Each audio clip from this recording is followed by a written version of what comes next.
Moment solennel s'il en est, nous allons traverser le Jourdain qui marque la frontière entre le désert d'un côté et Israël, la terre promise de l'autre.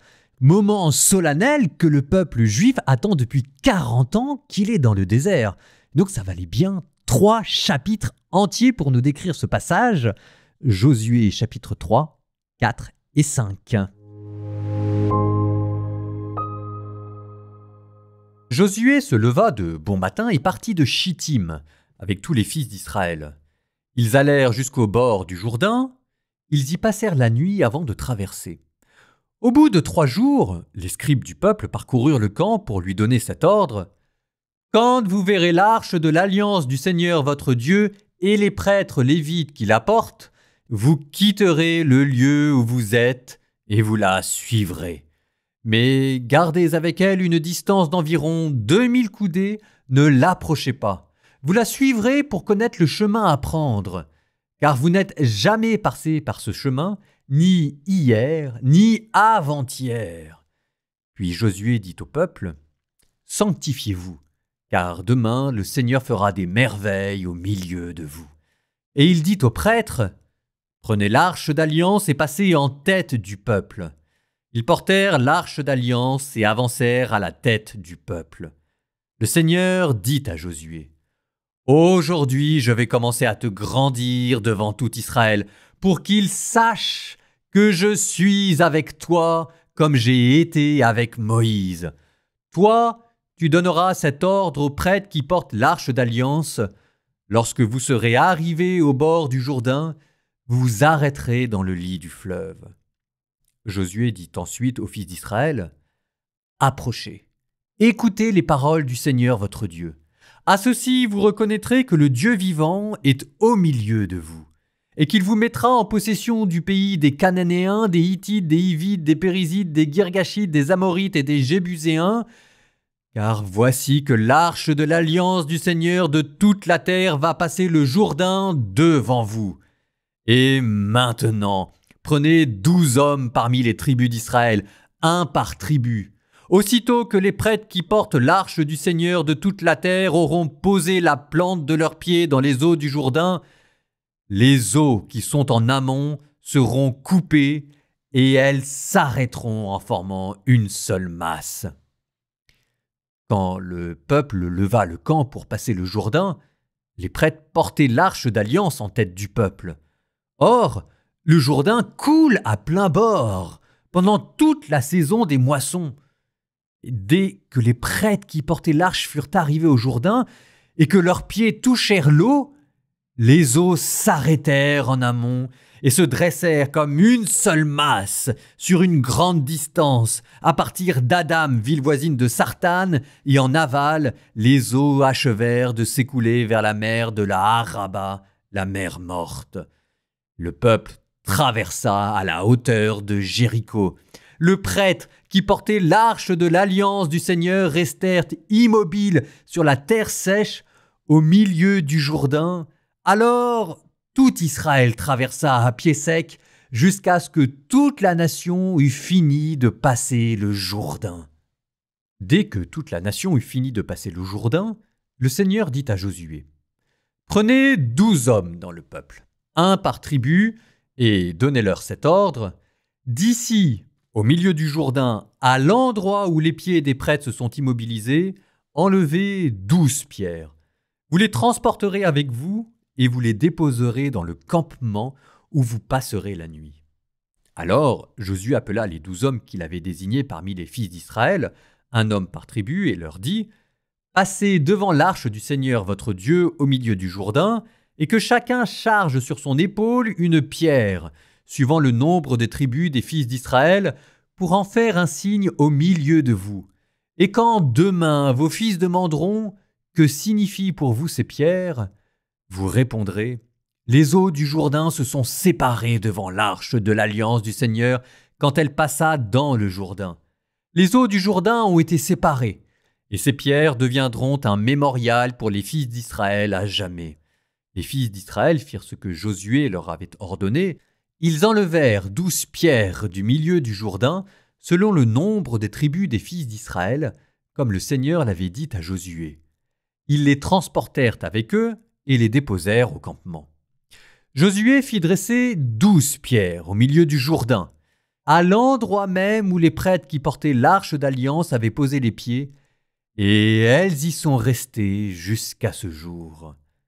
Les prêtres qui portaient l'arche de l'alliance restèrent debout au milieu du Jourdain jusqu'au plein accomplissement de tout ce que le Seigneur avait commandé à Josué de dire au peuple, selon tout ce que Moïse avait commandé à Josué. Et le peuple se dépêcha de passer. Et quand tout le peuple eut fini de passer, l'arche du Seigneur passa avec les prêtres et reprit sa place en tête du peuple. Les fils de Rouben, les fils de Gad et la demi-tribu de Manassé ouvrirent la marche devant les fils d'Israël en ordre de bataille, selon ce que leur avait dit Moïse. Environ 40 000 hommes, équipés pour la guerre, passèrent devant le Seigneur, prêts au combat, vers les steppes de Jéricho. Et en ce jour-là, le Seigneur grandit Josué aux yeux de tout Israël, et on le craignit comme on avait craint Moïse tous les jours de sa vie. Le Seigneur dit à Josué, « Ordonne aux prêtres qui portent l'arche du témoignage de remonter du Jourdain. » Et Josué ordonna aux prêtres, « Remontez du Jourdain. » Or, dès que les prêtres qui portaient l'arche de l'alliance du Seigneur remontèrent du milieu du Jourdain, dès qu'ils en détachèrent la plante de leurs pieds pour gagner la terre sèche, les eaux du Jourdain reprirent leur place et coulèrent, comme auparavant tout au long de ses rives. Le peuple remonta du Jourdain le 10 du premier mois. Ils campèrent à Gilgal, à l'extrémité orientale de Jéricho. Quant aux 12 pierres qu'ils avaient enlevées du Jourdain, Josué les dressa à Gilgal. Puis il dit aux fils d'Israël, « Quand demain vos fils demanderont à leur père « Que signifient ces pierres ?» vous leur expliquerez. C'est à pied sec qu'Israël a traversé le Jourdain que voici. Le Seigneur votre Dieu a mis à sec devant vous les eaux du Jourdain jusqu'à ce que vous ayez passé, comme le Seigneur votre Dieu l'avait fait en asséchant devant nous la mer des roseaux jusqu'à ce que nous ayons passé. Ainsi, tout le peuple de la terre sauront combien est forte la main du Seigneur, et vous craindrez le Seigneur votre Dieu chaque jour. » Or, tous les rois des Amorites à l'ouest du Jourdain et tous les rois des Cananéens près de la mer apprirent que le Seigneur avait mis à sec les eaux du Jourdain devant les fils d'Israël jusqu'à ce qu'ils aient passé. Alors, leur courage fondit et ils perdirent le souffle devant les fils d'Israël. En ce temps-là, le Seigneur dit à Josué, « Fais-toi des couteaux de silex et circoncis la 2e génération des fils d'Israël. » Josué se fit des couteaux de silex et circoncit les fils d'Israël sur la colline des Prépuces. Et voici pourquoi Josué les circoncit. Tout le peuple qui était sorti d'Égypte, les mâles, tous les hommes de guerre, étaient morts dans le désert en chemin après leur sortie d'Égypte. Tout le peuple sorti d'Égypte avait été circoncis. Mais tout le peuple né dans le désert en chemin après leur sortie d'Égypte n'avait pas été circoncis. Car pendant 40 ans, les fils d'Israël avaient marché dans le désert jusqu'à ce que tombent tous les hommes de guerre sortis d'Égypte. Ils n'avaient pas écouté la voix du Seigneur. Et le Seigneur avait juré de ne pas leur laisser voir la terre qu'il avait promis à leur père de nous donner, une terre ruisselant de lait et de miel. Leurs fils, il les établit à leur place. Ce sont eux que Josué circoncit. Ils étaient en effet incirconcis puisqu'on ne les avait pas circoncis en chemin. Lorsqu'on eut achevé de circoncire toute la nation, ils restèrent sur place dans le camp jusqu'à leur guérison. Et le Seigneur dit à Josué, « Aujourd'hui, j'ai enlevé de vous le déshonneur de l'Égypte. » Et l'on appela ce lieu du nom de Gilgal jusqu'à ce jour. Les fils d'Israël campèrent à Gilgal et célébrèrent la Pâque le 14e jour du mois vers le soir dans la plaine de Jéricho. Le lendemain de la Pâque, en ce jour même, ils mangèrent les produits de cette terre, des pains sans levain et des épis grillés. À partir de ce jour, la manne cessa de tomber, puisqu'ils mangeaient des produits de la terre. Il n'y avait plus de manne pour les fils d'Israël, qui mangèrent cette année-là ce qu'ils récoltèrent sur la terre de Canaan. Un jour où Josué était à Jéricho, en levant les yeux, il vit un homme debout devant lui, une épée nue à la main. Josué alla vers lui et lui dit : « Es-tu pour nous ou pour nos adversaires ?» Il répondit : « Ni l'un ni l'autre, car je suis le chef de l'armée du Seigneur. Maintenant, me voici. » Alors Josué tomba face contre terre, se prosterna et lui demanda : « Que dit mon Seigneur à son serviteur ?»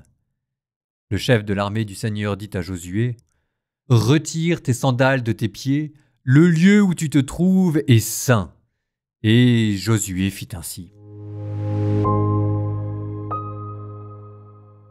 Bon, il faut commencer par là.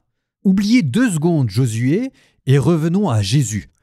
Jésus s'est fait baptiser dans le Jourdain. Il a plongé dans le Jourdain et il est ressorti de l'autre côté. Laissez-moi aller jusqu'au bout de ce que je veux dire. Si un jour vous allez en Terre Sainte, moi je ne peux que vous y encourager, ça a été le plus beau voyage de ma vie. Si vous allez en Terre Sainte, il ne faut pas se tromper, il y a une manière d'aller visiter le Jourdain et d'aller se baigner dedans, parce que c'est possible, et il y a une mauvaise manière. La mauvaise manière, c'est d'aller du Jourdain à partir d'Israël. Et la bonne manière, c'est d'aller dans le Jourdain à partir de la Transjordanie, c'est-à-dire à l'est. Donc moi, quand j'étais allé en Terre Sainte, j'avais commencé par visiter la Jordanie, Pétra, pendant 1 ou 2 journées. J'étais remonté par la route des rois, j'étais allé jusqu'au mont Nebo, là où est mort Moïse à la fin du Deutéronome. Et à partir de là, on s'était approché de la rive du Jourdain, qui est en fait une petite rivière. Ce miracle du Jourdain dont les eaux s'arrêtent, c'est d'abord là pour vous rappeler le miracle de la mer Rouge. C'est pas non plus, si vous voulez, ça doit bien faire à peu près 10 mètres de large. D'ailleurs, j'ouvre une parenthèse, parce qu'en fait, parfois, parfois c'est très rare, mais ça arrive, vous pouvez avoir des morceaux entiers de la rive qui s'érodent, et en s'érodant, tombent dans le Jourdain, qui oblige le Jourdain à trouver un autre cours, et pendant 3-4 heures, vous pouvez avoir l'eau du Jourdain qui s'arrête, le temps de trouver un autre cours. Bon, fin de parenthèse, je reviens à notre pèlerinage en Terre Sainte, nous sommes à l'est du Jourdain, et je vous dis ça parce que quand alors vous allez vous baigner dans le Jourdain, vous comprenez que c'est un rite de passage, que vous traversez une frontière, le désert, la terre promise, et que le baptême de Jésus, c'est ça, en fait. Et que Jean le Baptiste, c'est le garde-frontière, c'est le douanier. C'est pas simplement mourir au péché et renaître à la vie nouvelle, mais c'est entrer dans le paradis, c'est entrer dans la terre sainte. Et c'est comme quand vous êtes dans l'avion, que vous quittez la France et que vous êtes à l'aéroport. Il va falloir s'arrêter pour remplir tous les papiers et être fouillé. Vous avez le peuple qui s'est arrêté au milieu du Jourdain. Ensuite, il va falloir tamponner un visa et là, on renouvelle la circoncision. Et là, vous êtes rentré dans une terre promise. Ça vous a donné toute la symbolique du baptême. Jésus, c'est vraiment le nouveau Josué. Et vous êtes vraiment le peuple d'Israël. Alors, nous terminons par une prière. Et notre prière, je vous propose de renouveler les promesses de votre baptême, comme Israël avait promis qu'il allait obéir à Dieu dans les chapitres que vous venez d'entendre. Ces promesses de baptême que soit vous, soit vos parents ont prononcées pour vous. Et si vous n'êtes pas baptisé, posez-vous la question, ou en tout cas, rien ne vous interdit de vous associer à ces promesses. Elles sont très belles, vous verrez. Au nom du Père et du Fils et du Saint-Esprit. Amen. Seigneur, donne-moi de vivre les promesses du baptême. Donne-moi d'être fidèle dans ce à quoi je me suis engagé. Donne-moi de renoncer à Satan. Donne-moi de renoncer au péché. Donne-moi de renoncer aux illusions du monde pour croire en Dieu le Père Tout-Puissant, pour croire en Jésus-Christ, pour croire en l'Esprit Saint, pour aimer Dieu de tout mon cœur, de tout mon être, de toutes mes forces, pour aimer mon prochain comme moi-même, et entrer par la grâce de Dieu jusque dans la terre promise et la vie éternelle. Et vous tous qui voulez vivre votre baptême à la suite de Josué, que Dieu vous bénisse, le Père, le Fils et le Saint-Esprit. Amen.